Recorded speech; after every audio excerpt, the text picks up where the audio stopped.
구약 성경의 최초의 순교자 그러면 누굴 들 수 있습니까?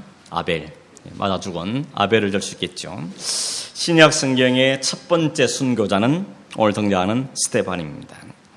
이 스데반은 초대 예루살렘 교회에서 세웠던 7명의 집사 중에 한 사람이죠. 제일 먼저 나오는 이름입니다. 성경이 스데반에 대한 기록은 6장 그리고 다음 장에는 7장 2장밖에 안 나옵니다. 그것도 마지막 순간에만 그의 일을 기록하고 있습니다. 6장에 잠깐 나왔다가 7집사가 되었다가 7장에 설교 한번 하고 맞아 죽습니다. 그래서 어떤 분은 표현하기를 불꽃처럼 살다가 간 사람이다 이렇게 표현하기도 합니다. 그 어디서 태어났는지 또 부모가 누군지 어떤 성장의 백그라운드를 가지고 있는지 또 어떻게 예수 믿게 됐는지 이런 것에 대해서는 성경이 말하지 않고 있습니다. 단지 마지막 순간에 살았던 그 삶에 대해서 그리고 그가 전했던 한편의 설교 이만 우리에게 이야기하고 있습니다. 스데반의 이름이 스테파노스 헬라어로 그런데 뜻이 뭔가 하면 왕관이라는 뜻입니다. 아마 이런 부모가 그렇게 지어줬겠죠. 네가 앞으로 인생을 살 때 왕관을 쓰는 인생을 살면 좋겠다. 그러니까 위대한 사람이 되라. 아마 이런 뜻을 가지고 이름을 스데반이라고 지어준 것 같습니다. 우리 이름 대부분 다 우리가 안 짓지 않습니까? 부모님이 지어주시죠. 부모님의 소망과 뜻이 담겨있는 이름들이지 않습니까? 제가 아주 기억나는 제가 한국에 있을 때 제가 모셨던 목사님 성함이 이름이 송신이었습니다. 송신. 뜻이 뭔가 하면 소나무 송자에 믿을 신자이죠. 부모님이 그 부모님도 아버님도 목사님이셨는데 아들 이름 지으면서 믿음이 소나무처럼 변질되지 말고 아주 푸른 창창한 그런 믿음 되라. 아마 이런 뜻에서 이름을 지어준 것 같아요. 그런데 이분이 집회를 나가시면 꼭 그 사회자가 소개하기 바라면 이제 이송신 목사님께서 나오셔서 하나님 말씀을 송신할 테니까 여러분 수신을 잘 하시기 바랍니다. 이러면서 전혀 이름 뜻과는 다른 의미로 사용하더라는 것이죠. 아마 여러분들 대부분 자녀들 이름도 지었을 때 아마 간절한 마음을 담아서 이름을 지었을 겁니다. 참 이름값만 하고 살아도 참 괜찮을 텐데 이름값 못하고 살 때가 많죠. 제 아들 이름이 의연이잖아요. 의연하라고. 세상 풍파에 흔들리지 말고 어떤 상황에 처해도 믿음을 좀 가지고 의연했으면 좋겠다. 그런 마음으로 지었는데 한번 생각해도 잘 지은 것 같습니다. 그래서 그렇게 자라기만 하면 정말 좋을 텐데 하는 마음이 있죠. 부모님이 다 우리에 대한 기대를 가지고 이름을 지어주었습니다. 근데 여러분 스데반 이름은 왕관인데 실제로는 그 인생은 왕관 쓴 인생이 아니고 순교의 면류관을 쓴 사람이죠. 어쩌면 세상적인 부모의 기대는 안 미치지 모르지만 그러나 하나님 나라에서 순교의 면류관을 쓰는 그런 귀한 사람으로 성경에 등장하고 있습니다. 이 스데반이 어떤 사람에 대해서 성경에 몇 가지 이야기하고 있는데 8절에 보니까 은혜와 권능이 충만했다 이렇게 말합니다. 은혜와 권능이 충만했다. 3절에서는 7명의 집사를 뽑을 때 조건이 뭔가 하면 성령과 지혜가 충만해서 칭찬 듣는 사람이야 이렇게 말했는데 그때 첫 번째 등장하는 이름이 스데반이죠. 아마도 스데반이 가나다수는 아닌 것 같고 아마 가장 이런 면에서 충실했던 사람이지 아니겠는가 하는 생각을 해보게 됩니다. 지혜와 성령이 충만해서 사람들이 칭찬받는 사람. 우리도 이런 사람이 됐으면 좋겠습니다. 성령과 지혜가 충만해서 사람들에게 칭찬을 받는 사람. 다른 거 말고 돈이 많은 칭찬받고 그런 거 말고 야, 저 사람은 어떻게 저렇게 지혜가 충만한가, 성령이 충만한가, 하나님이 함께 하신 사람이다. 이런 칭찬을 듣는 사람이면 좋겠다 하는 마음을 가지게 됩니다. 거기다가 스데반은 큰 기사와 표적도 행했다 그랬습니다. 큰 기사와 표적은 예수님이 주로 하시는 거죠. 그리고 예수님을 따랐던 사도들, 제자들이 주로 하던 일이었는데 여기 스데반도 큰 기사와 표적을 행했다고 이야기하고 있습니다. 구체적으로 어떤 표적을 했는지는 모르겠지만 아무튼 성경에 보니까 큰 기사와 표적을 행했던 사람이다 이렇게 말하고 있습니다. 우리가 생각에 예수님이야 예수님이니까 그렇지 할 수 있겠고 또 예수님을 3년이나 쫓아다녔던 제자들이야 또 제자들이니까 그렇겠다 싶은데 스데반은 우리가 지금 낮추는 말은 아니지만 그냥 한 명의 집사님이었는데 그에게 역시 큰 기사와 표적이 있었다는 것을 이야기하죠. 여기 보면 이 당시 이 스데반이 그냥 집사가 아니고 집사였지만 불구하고 복음을 증거하고 그리고 성령과 지혜도 충만하고 또 그를 통하여서 하나님의 영광이 크게 드러나는 그런 능력의 사람이라는 걸 우리가 알 수 있습니다. 이 능력이 어디서 왔다는 겁니까? 위로부터 온 것이죠. 지혜와 권능은 하나님께서 위로부터 부으시는 것이죠. 훈련을 열심히 했다, 공부를 열심히 했다, 그런 건 아닌 것 같습니다. 그래서 오늘 설교의 제목처럼 우리가 그리스도인으로 살아간다는 것은 결국 어디서부터 힘이 비롯되느냐?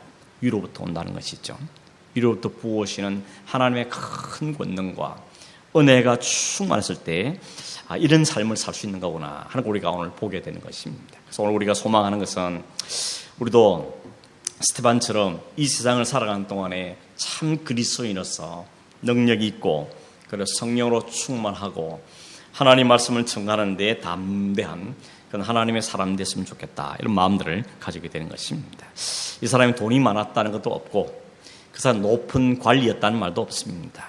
그에게 있는 것은 딱 하나, 성령과 지혜가 충만해서 그 가는 곳마다 하나님의 영광을 드러내고 마지막 순간마저도 아주 멋있게 이렇게 죽음을 맞이하는 것을 우리에게 귀한 도전이 되어지는 것입니다.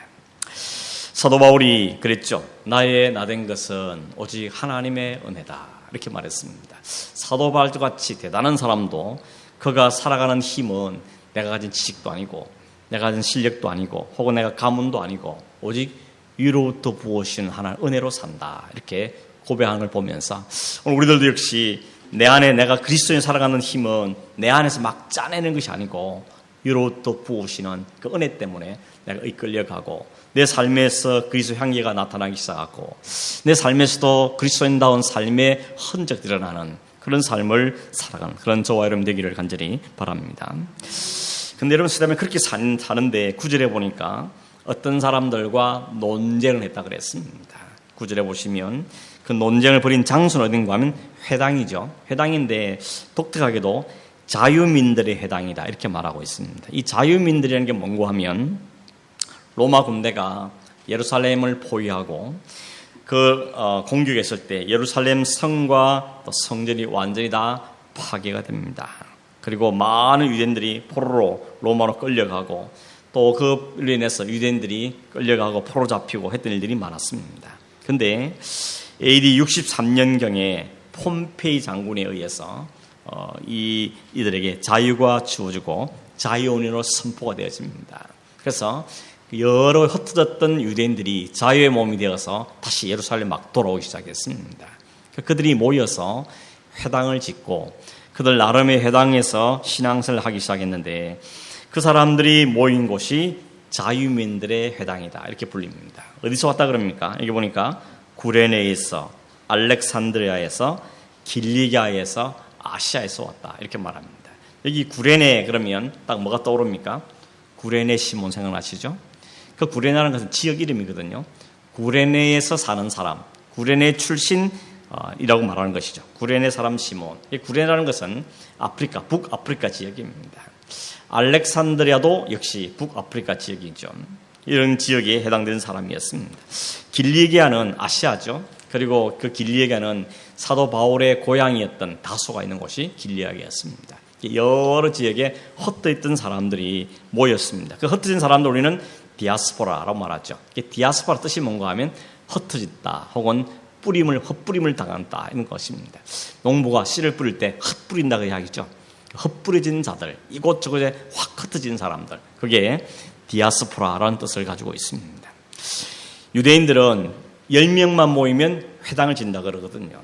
한국 사람들도 10명만 모이면 교회 짓죠. 그것처럼 흩어진 사람들이 유대인들의 회당을 짓고 거기서 신앙생활을 했던 것입니다. 근데 이 회당에 모인 사람들이 내노라는 농객들이 와서 스테반과 논쟁을 벌였습니다.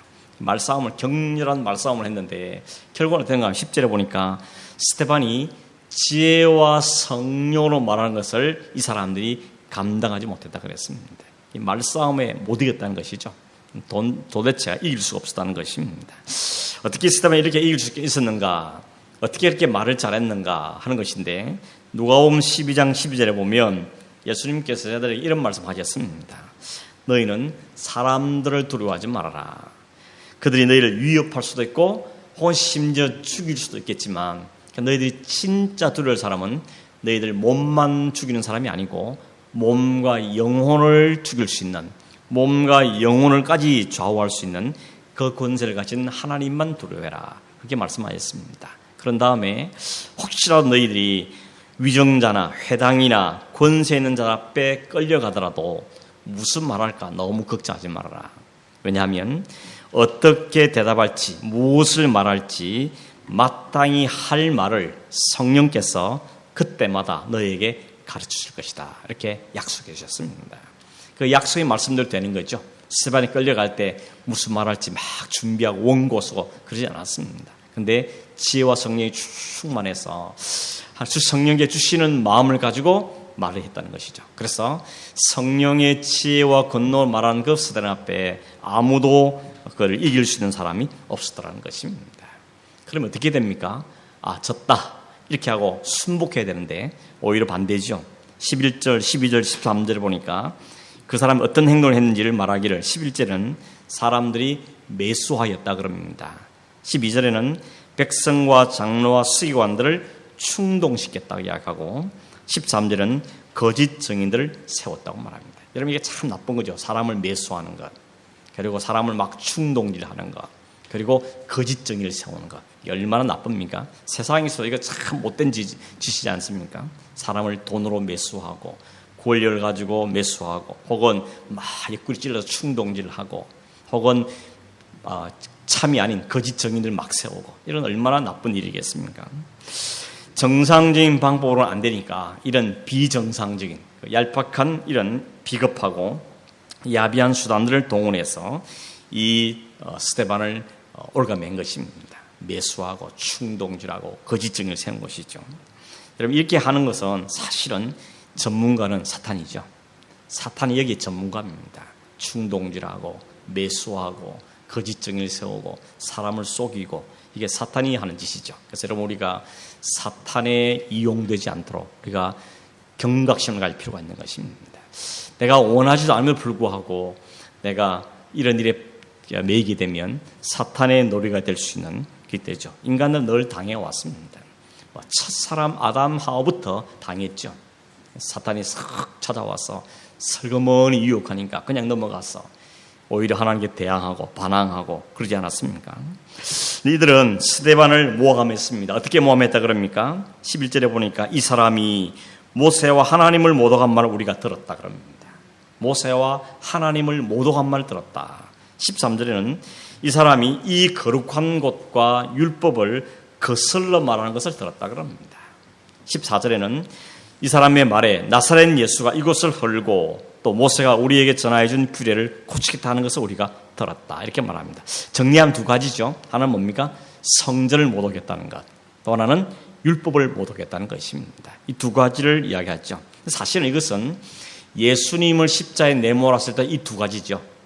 율법을 모독했다. 그리고 거룩한 성전을 더럽혔다. 이 제목을 가지고 예수를 결국은 내몰았죠. 예수님 그러지 않습니까? 이 성전을 헐어버려라. 내가 사흘만에 일으키겠다. 이야기하셨거든요. 이 말씀은 성경에 뭐라 그랬습니까? 이것은 당신의 육체를 가리킨다 그랬지 않습니까? 너희들이 참 성전으로 오신 예수 자신을 이야기하면서 나를 죽여도 내가 사흘만에 부활한다. 이것을 말씀하신 것이었는데 유대인들은 그 말만 그대로 받아들였어. 저 사람이 성전을 모독했다. 어떻게 46년 동안 지은 성전을 헐라 그러고 또 사실 무슨 능력으로 사흘만에 다시 짓겠다 그러냐. 성전을 모독한 자다. 그래서 그를 십자에 내몰았고 또 예수님은 그랬죠. 내가 율법을 폐하러 온 것이 아니고 율법을 완성하러 왔다고 말씀하시면서 율법의 참 정신을 말해주니까 그들은 오히려 말합니까? 이 사람이 율법을 모독했다. 이러면서 예수를 십자에 못 박아 죽였던 것입니다. 스데반 역시도 7장에 스데반 설교가 쫙 나와있지만 스데반 설교가 딱 요약하면 두 가지입니다. 율법과 성전이라는 이야기거든요. 그러니까 역시 이거 스데반의 이야기 듣고도 사람들이 어떻게 반응했습니까? 나중에 54절에 보니까 그들이 마음에 찔려서 그리고는 그들이 이를 갈았다 그랬습니다. 여러분 마음에 찔리는 것이 성령이 하시는 역사죠. 말씀의 능력이지 않습니까? 때또 하나님 말씀이 우리에게 주시면 혹은 말씀 읽을 때 혹은 말씀을 들을 때 혹은 말씀을 공부하다가 그 말씀에 내 깊은 거 찌른 경험도 할 수가 있죠. 그럼 어떻게 됩니까? 찔을 받았으면 회개해야 되는 것이죠. 내가 이게 지적해 주시는구나. 이 나의 못남을 깨닫게 해주시는구나. 하나 어떻게 하면 좋겠습니까? 이렇게 반응해야 되는데 이 사람은 어떻게 했다고요? 이를 갈았다 그랬습니다. 왜 우리 죄를 지적해? 왜 내 감추인 부분을 들추어내? 너는 잘났어. 이러면서 이를 부득부득 갈았다는 겁니다. 그리고 57절에 보면 큰 소리를 지르면서 더 이상 말하지 말라고 소리를 지르면서 귀를 막았습니다. 그리고 스데반을 질질 끌고 성 밖으로 가서는 거기다가 내치고 돌을 던져서 그를 죽였다는 것이죠. 여러분 자 이거 보면 하나님의 말씀이 임하는데 말씀의 능력이 임하면 마음의 찔림을 받는 것까지는 좋았는데 그 말씀에 대한 반응이 어떠냐에 따라서 그 사람이 정말 하나님의 선택한 하나님의 백성인지 그렇지 않은지가 이렇게 판가름이 나는 것 같습니다. 베드로가 설교했을 때 사람들이 마음이 찔려서 어떻게 했습니까? 형제여, 그럼 또 우리가 어떻게 하면 되겠냐 이렇게 반응했죠. 그래서 베드로가 그러지 않습니까? 회개하고 세를 받으라. 그럼 너에게 구원이 임한다라고 이야기했습니다. 그게 복음을 받고 믿음의 사람이 반응하는 것이죠. 그런데 그렇지 않은 사람은 이를 갈고 끄집어 가서 돌로 때려 죽이더라는 것입니다. 하나님 이렇게 스데반은 첫 번째 순교의 제물이 된 것입니다. 여러분 딱 한 번 설교하고 죽었습니다. 우리가 뭐 입장에 보기에는 좀 더 오래 살고 더 많은 설교를 하고 그랬으면 좋았겠는데 아니 한 번 설교가 죽다니 참 안타깝기도 하고 아쉽기도 하고 그런 생각을 할 수 있죠. 그런데 스데반 마지막 죽는 장면을 보니까 얼굴이 뭐 같다 그럽니까? 천사와 같았다 그랬죠. 얼굴이 천사와 같이 변했다. 그렇게 말한 것을 볼 수가 있습니다. 누가 보기 그랬다 그랬습니까? 공회에 앉은 사람들이 다 스데반의 얼굴이 천사의 얼굴같이 변한 것을 보았다 그랬습니다. 그 사람은 스데반 편이 아닙니다. 그런데도 불구하고 그대 눈에 보기에도 천사의 얼굴같이 변하는 스데반을 모아봇을 보았다 그랬습니다. 왜 이런 천사 얼굴이 바뀌었겠습니까? 마지막 죽는 순간에 왜 하나님께서 스데반의 얼굴을 천사의 얼굴같이 만들었겠습니까? 그 의미는 하나님이 스데반과 함께 한다는 것이죠. 마지막 순간 비록 돌에 맞아 죽지만 하나님이 이 스데반을 받으신다는 겁니다. 내가 이와 함께 한다는 것을 그의 얼굴의 광채를 통해서 확인시켜 줄 것이죠. 얼굴에 광채가 난 사람 또 한 사람이 있었죠. 구약시대에 모세가 시내산에 올라가서 40일 동안 하나님과 독대하고 내려왔을 때 사람들이 모세를 보니까 얼굴에 광채가 막 났습니다. 그래서 사람들이 모세 가까이 오지 말라고. 그래서 모세 얼굴에 수건을 막 썼던 거 이런 일이 있었죠. 그 의미가 뭡니까? 모세가 뭐 대단하다, 능력받았다 그런 것이 아니라 하나님이 이와 함께 한다는 거죠. 왜? 하나님 말씀 받고 왔으니까. 율법을 가지고 왔는데 이 율법이 하나님 주신 말씀이다. 하나님 말씀을 전하는 것이다 하는 것을 확인시켜주기 위해서 그 모세의 얼굴도 광채가 나게 했던 것이죠. 지금 마찬가지입니다. 스데반도 마지막 죽어가는 그 얼굴에 광채가 나는 걸 보면서 사람들이 하나님 저 함께 하는 거구나 하는 것을 알게 하시기 위한 일들을 하고 있는 것입니다. 그런데 이런 생각을 할 수 있는 거죠. 하나님이 함께 하시면 그때 안 죽게 하시면 안 되는가? 날라온 돌이 막 빗나가 버리고 그죠? 돌이 오다가 확 떨어져 버리고 그래서 살아나면 훨씬 더 좋은 게 아닌가? 그래서 좀 드라마틱한 기적적인 일들이 있으면 좋지 않겠는가 하는 생각을 하게 되는 것이죠. 왜 스데반이 그냥 죽게 그냥 두셨나? 하나님 못 보셨나? 그렇지 않죠. 55절에 보니까 스데반이 돌에 맞아 죽는 순간에 말하기를 하늘이 열리고 예수님께서 하늘 보좌 우편에 서신 것을 보았다 그랬습니다. 그러니까 예수님도 보고 계신 것이죠. 어떤 학자는 그렇게 말했습니다. 평소에 예수님이 하나님 보좌 우편에 앉아 계셨는데 스데반이 순교하는 그 순간에 너무 놀라서 혹은 벌떡 자리에 일어나셔서 그 마지막 순간을 서서 보셨다. 이렇게 설명하는 것도 볼 수 있습니다. 어쩌면 진짜 그럴 수도 있겠다는 생각이 듭니다. 여러분, 그런데 이런 생각을 할 수 있는 거죠. 아니 그냥 서서 보고만 왜 계시냐. 막으셔주시지. 그러면 하나님이 능력이 더 확실하게 드러날 텐데 이게 우리의 기대지 않습니까? 우리의 기대는 언제나 하나님께서 적당한 타이밍에 개입하셔서 돌에 안 맞게 하시고 그죠? 돌에 맞아도 살아나게 하신다든지 그렇게 해서 하나님이 확 이렇게 드러내시면 사람들이 더 두려워하고 하나님의 영광을 돌리지 않겠는가 하는 생각을 하게 되는 것이죠. 이게 우리의 기대입니다. 우리도 여러 가지 어려움을 만나면 어려움이 우리 앞에 확 지나가게 만들든지 어려움 우리가 못하게 한다든지 그렇게 해서 하나님이 함께 하시는 드러내면 좋겠다. 이런 기대감 우리가 늘 가지고 살고 있는 것이죠. 그런데 여러분, 그렇게 하지 않으시다는 것입니다. 마지막 도레마 죽는 순간마저도 하나님 그냥 잠잠히 계셨습니다. 아무런 행동도 취하지 않더라는 것이죠. 사실 이런 것 때문에 우리가 현실적으로 절망하기도 하고 또 불평할 때도 있죠. 하나님 왜 그냥 침묵하십니까? 하나님 왜 그냥 가만히 계십니까? 내가 지금 이런 어려움을 당하는데 하나님 개입해 주셔야 되는 거 아닙니까? 내가 진짜 하나님의 자녀면 그냥 이게 보고만 계실 겁니까? 이런 생각을 할 때가 있죠. 내가 힘들고 어려워도 하나님 너와 도우지 않는다 하는 생각 때문에 나중에는 하나님에 대한 기대가 없어지는 경우도 생기는 것이죠. 사람들이 막 절망하고 그런 일은 하나님 안 믿어. 그러면서 하나님을 버리는 경우가 생기는 것입니다. 로마서 8장 35절에 이런 말씀이 있죠. 누가 우리를 그리스도의 사랑에서 끊으리요. 환난이나 공고나 박해나 기근이나 적신이나 위험이나 칼이랴. 이 말씀 우리가 이렇게 이해하면 곤란하죠. 환난과 공고와 박해 기간이 없다. 가까이 와서 하나님 없애주신다. 그런 말씀이 아닌 거죠. 이 말은 무슨 말입니까? 누가 우리를 그리스도 사랑에서 끊겠냐.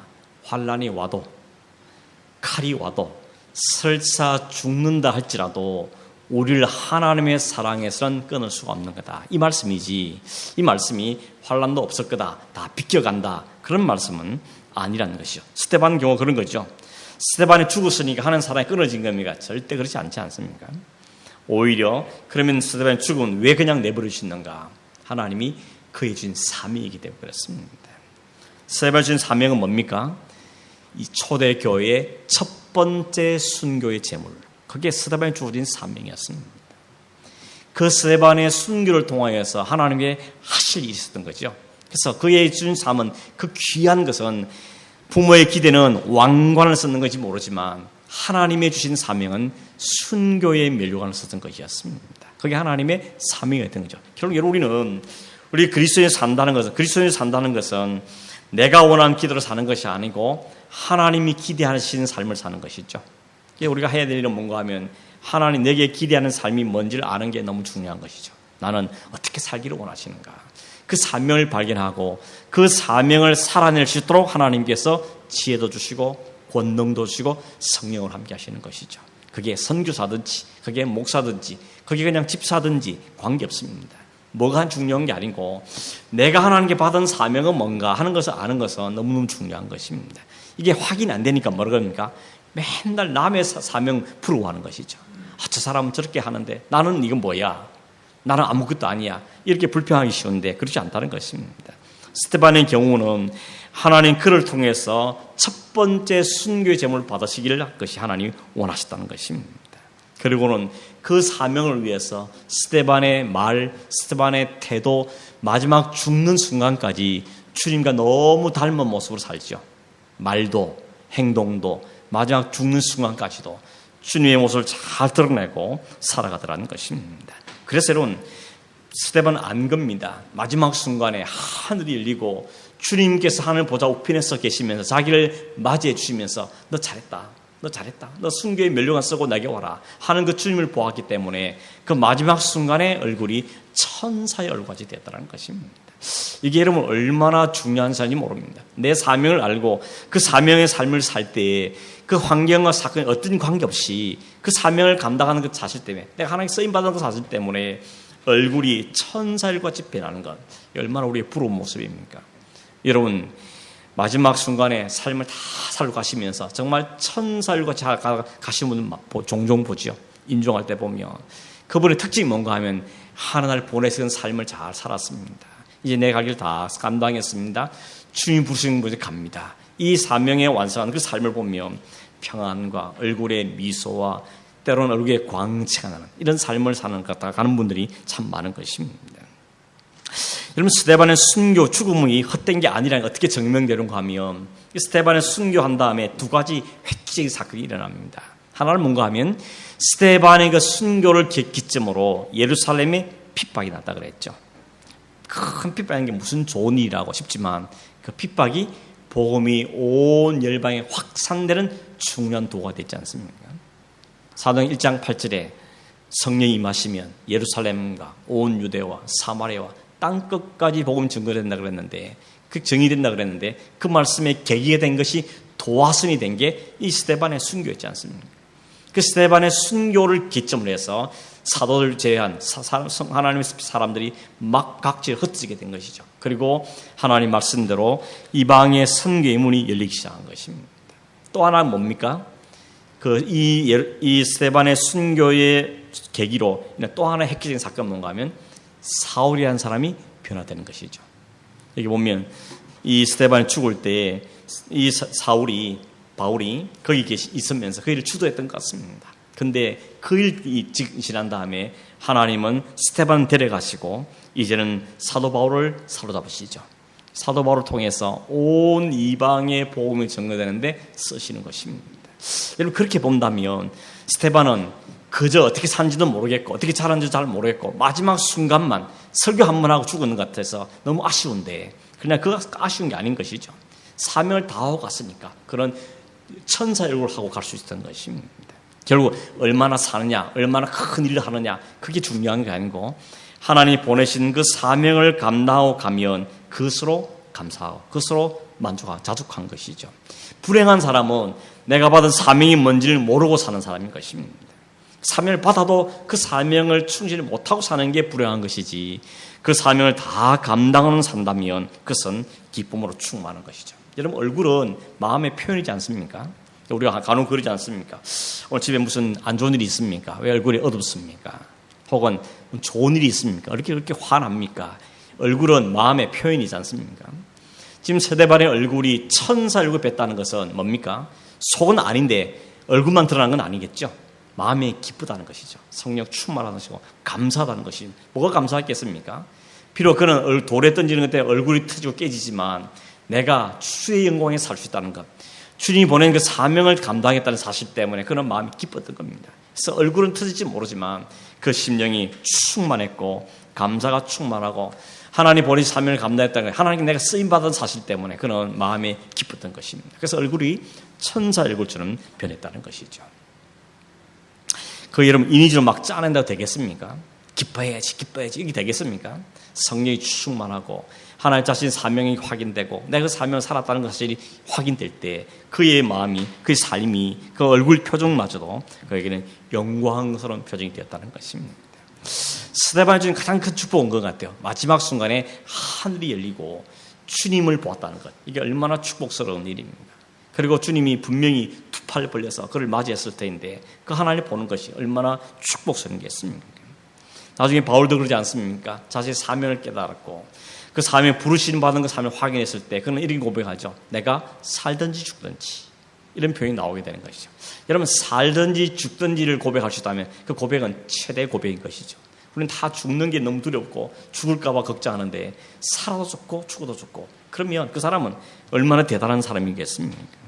스데반은 그 마지막 순간에 사람들이 돌을 던지고 모함을 하고 거짓 정의를 세우고 저 가장 악한 그 상황 속에서도 하나님이 자신을 쳐다보고 계시고 주님이 하늘 보좌 앞에 서서 자신을 영접을 보았을 때 그는 그 사실 앞에 너무 감사하고 감격스러워서 천사일굴을 하면서 그 마지막을 맞이할 수가 있었다는 것을 우리에게 보여주는 것입니다. 결국 그러면 그리스도인을 산다는 게 뭐겠습니까? 이 스데반을 통해 배운 것은 하나님의 부르심을 확인하고 이 땅에 사는 하나님 주신 사명의 문제를 확인하고 그 사명을 잘 감당했을 때 하나님 기뻐하시는 걸 확인될 때 그것이 그리스도를 살아가는 힘이고 기쁨이고 감사의 조건이 된다는 것입니다. 결국 이걸 보니까 이 땅에 얼마나 잘 사느냐 못 사느냐, 얼마나 성공하냐 못 성공하느냐, 얼마나 어떤 집에 사느냐 이런 크게 그다지 중요한 문제 아닌 것 같습니다. 기왕이면 뭐 좋은 집에 산다 감사할 일이죠. 기왕이면 풍족하게 산다 감사할 일이죠. 그러나 그것이 우리의 생명을 좌우할 만큼 우리의 사명을 좌우할 만큼 중요한 건 아니라는 것이죠. 그보다는 사명이 발견되고 그 사명에 충실한 삶을 살게 되면 그까짓 것은 그냥 아무것도 아니라는 것이죠. 그래서 바울이 뭐라고 하지 않습니까? 그 최고의 학문을 가졌음에도 이건 배설물이다. 배설물이라고 그랬어요. 근데 배설물 여긴 그걸 통해 하나님은 놀랄 일을 행하시는 것을 보게 되는 것이죠. 바울은 그러지 않는가? 나는 죽고 내 안에 그리스도 산 것이 너무 감사해서 그리스도 사정을 확인하고 내 안에 그리스도 사는 것 때문에 그는 감사하면서 살게 되어졌다는 것을 우리에게 이야기해 주고 있는 것입니다. 나는 죽지만 그리스도가 내가 사는 것, 그리스도가 내를 사심으로 그리스도의 사명을 감당해야 되는, 그것이 그리스도인이 사는 삶의 진정한 의미다, 그렇게 말할 수가 있는 것입니다. 어떤 그런 말을 하더라고요. 꼭 그렇게 힘들게 살아야 되냐, 그리스도인이라고 해서 꼭 그렇게 살 필요가 있느냐. 하나님은 물을 수 있는데 꼭 그렇게 살 필요 없을지도 모릅니다. 하나님 주신 사명이 그거면 그렇게 사는 것이고, 하나님의 사명을 따라 사는 것이지, 그리스도인 되면 다 가난하게 살아야 된다, 무조건 가난하게 살아야 된다, 그런 의미는 아닌 것이죠. 그걸 초월하는 것입니다. 그게 문제가 안 되다는 것이죠. 우리가 찬송도 있지 않습니까? 무화과 나무 뭡니까? 소출이 없고 없어도 여호와 하나님 한 번 기뻐할 수 있는 것, 그게 우리가 가야 될 삶의 부분인 것이죠. 주신 게 감사하고 누리며 나누어 베푸는 삶을 살 때 그것 때문에 안달하고 그 수준을 우리가 넘어서는 것, 그것이 바로 그리스도인이 살아가는 삶의 모습이라고 볼 수가 있는 것입니다. 하나님께서 우리 원하시는 삶의 자리는 그걸 뛰어넘는 평강, 그걸 뛰어넘는 사명, 그걸 뛰어넘는 자족함, 우리에 있는 삶인 것을 말씀해주고 있는 것입니다. 이런 말씀을 맺습니다. 여러분, 스데반처럼 우리가 다 순교해야 된다, 그 말씀하는 건 아니죠. 순교하는 것이 아니라 순교적인 삶을 사는 것이죠. 다 선교사가 될 수는 없지만 선교적인 삶을 사는 것처럼, 다 스데반처럼 죽을 수는 없지만 그러나 그런 순교적인 삶을 사는 것, 그게 바로 그리스도인이 살아가는 삶의 모습인 것이죠. 주님이 우리에게 어떻게 부르시든지 그 부르심의 사명을 잘 감당하며 사는 것이 중요한 것이죠. 로렌 형제니까 그렇게 했죠. 주방에서 일해도 거기서 천국을 경험하게 살고, 주부로 살아도 주부로서 그 천국을 경험하게 살고, 자신의 준 그 삶을 따라 사는 것이 바로 그리스도인의 영광스러운 삶인 것이죠. 성령께서 혹시나 우리를 그렇게 험한 삶을 인도할지라도 너무 당황하지 말 것은, 성령께서 함께 하시면 그 마지막 순간에도 천사를 하고 갈 수 있다는 것이 오늘 우리에게 주는 소망이고 하나님의 약속인 것입니다. 오늘은 우리도 하늘 우러서 하나님 바라보고 그 안에서 감사하고 사는 그런 믿음의 삶을 사는 우리가 되기를 원하고, 이 땅의 왕가는 못 써도 하늘의 생명이 몰려서는 그 삶이 우리에게 보장되는 사실을 확인하면서 우리 준 삶 가운데서 여러분 성실하게 살고 최선의 삶을 살고 감사하며 사는 그런 좋아하는 삶이 되기를 간절히 바랍니다.